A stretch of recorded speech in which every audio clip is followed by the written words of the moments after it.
नमस्कार दर्शक मित्रों, मैं निसर्ग जैन आज साइबर सेफ्टी का रिवोल्यूशनरी प्रोग्राम में आप सभी का हार्दिक स्वागत करता हूं।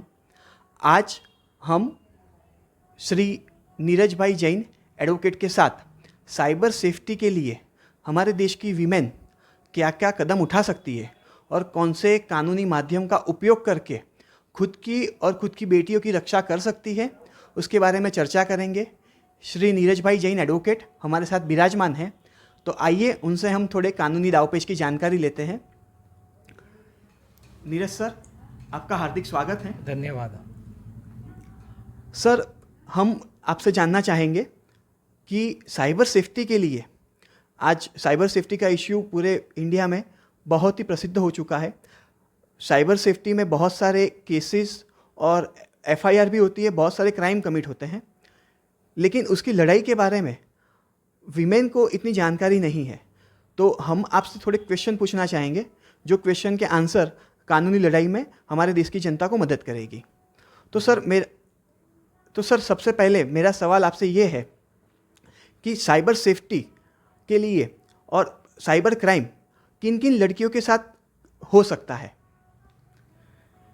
मैं सबसे पहले ऐसा कहूँगा कि साइबर क्राइम उसका कोई अलग अलग भाग नहीं कर सकते हैं। कोई भी उम्र की महिला के साथ हो सकता है सबसे ज़्यादा, मगर उसका जो भोग बनते हैं वो सबसे ज़्यादा टीनएजर्स लड़कियां ज़्यादा भोग बनती है, और उसके कारण ही लव जिहाद और बाकी वो शुरू होता है। और 8वीं कक्षा से लेके 12वीं या कॉलेज की जो लड़कियां होती है उनको साइबर के आधार पर उनको फंसाया जाता है। और जो लड़कियां या जो महिला सोशल मीडिया ऐप का ज़्यादा से ज़्यादा उपयोग करती है, दूसरा बैंकिंग एप्लीकेशंस का उपयोग करती है, या वीडियो फोटोग्राफ्स की एक जो आदत बनती है, वो आदत के कारण वीडियो फोटोग्राफ्स लेना और उसको इंस्टा पर डालना या फेसबुक पर डालना, उसके कारण उस प्रकार की आदतें वाली औरतें, महिलाएं ज़्यादा से ज़्यादा उसका भोग बनती है। नीरज सर, आपने जैसे बताया कि सोशल मीडिया प्लेटफॉर्म और बैंकिंग एप्लीकेशन के द्वारा ये क्राइम कमिट होता है, और वो क्राइम में कोई भी महिला के साथ क्राइम कमिट हो सकता है।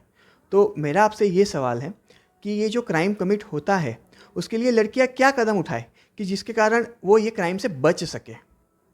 एक तो सबसे पहले हर एक महिला को खुद के फोटोग्राफ्स, वीडियो अन्य किसी को देना नहीं चाहिए।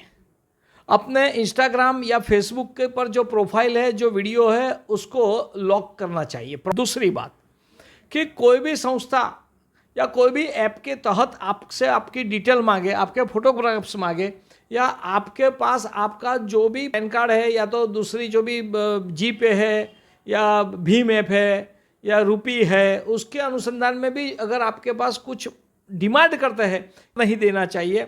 साथ हम ऐसा भी ध्यान में आता है कि इलेक्शन कार्ड है, आधार कार्ड है, पैन कार्ड है, तो वो भी किसी को देना नहीं चाहिए, उससे परहेज करना चाहिए। देते हैं तो ये सब चीज़ साथ में, अगर कोई हमारा डॉक्यूमेंट्स इस्तेमाल करने का लिए प्रयत्न करता है तो वो भी इसीलिए किसी को देना नहीं चाहिए। ये हमें बिल्कुल ध्यान रखना चाहिए। आधार कार्ड और डॉक्यूमेंट्स वो भी किसी को देना नहीं चाहिए। नहीं तो क्या होगा कि फ़ोटो अपना लगाकर और दूसरा आपका बाकी का जो चीज़ है उसका यूज़ करना, ये अभी कॉमन हो रहा है और उसके लिए कई फरियाद भी हो रही है। तो उसको ध्यान में रखकर हमें वर्तन करना चाहिए, तो हम बच सकते हैं। जी बिल्कुल। अगर साइबर क्राइम किसी लड़की के साथ कमिट हो जाए तो उसके बाद उसके लिए किस तरह से कंप्लेन हो सकती है, और ख़ास करके कहाँ पे कंप्लेन हो सकती है?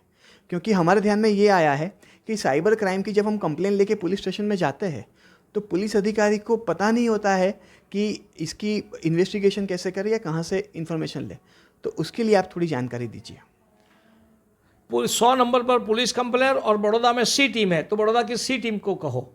और ऐसा महत्व की बात ऐसी है कि गुजरात के हर जिले के अंदर साइबर क्राइम पुलिस स्टेशन शुरू हो चुका है, तो वहाँ जाके आप कंप्लेन करो। अगर मैंने आज ये शुरू किया मुहिम, उसके 10 दिन के अंदर 4 कंप्लेंट अलग अलग जगह पर नहीं ले रहे थे, तो मैंने करवाई, उनको पुलिस को कहा कि अभी ये कंप्लेंट लो, और पुलिस ने लिया। पुलिस कमिश्नर को भी कह सकते हैं। तो इस दिशा में हम सबको जाना चाहिए। और साथ में ये भी महत्व का है कि ये मुहिम मेरे अकेले की नहीं है, भले मैं चला रहा हूँ, मगर ये पूरे समाज की है। हम सबको साथ लेकर ये मुहिम चलाएंगे तो भारत में साइबर सेफ्टी आर्मी हम शुरू कर पाएंगे। भारत के हर एक ज़िले में, गुजरात के हर एक ज़िले में, हर एक पुलिस स्टेशन में साइबर सेफ आर्मी हर एक लोगों की रक्षा के लिए, सुरक्षा के लिए, महिलाओं के सम्मान के लिए, महिलाओं की सुरक्षा के लिए और महिलाओं का सशक्तिकरण के लिए साइबर आर्मी हमें खड़ा करना है। और उस दिशा में मैं आगे बढ़ रहा हूँ। सर, क्या आप ये बता सकते हैं कि अगर साइबर क्राइम के लिए किसी को कंप्लेन करनी हो तो उसके लिए क्या प्रोविज़न है, कौन से लॉज है?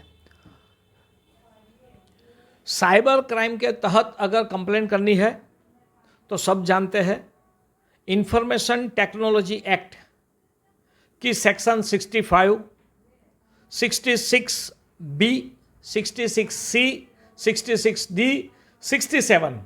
और अगर साइबर के द्वारा किसी महिला, किसी बेटी को छेड़खानी हुई हो या उसको ब्लैकमेलिंग करने का प्रयत्न करते हैं तो इंडियन पिनल कोड की 354C, 354D और बाकी भी अन्य धारा है, उसके आधार पर हम काम कर सकते हैं। और मैं ऐसा कहता हूँ कि हम सबकी ये जिम्मेवारी है।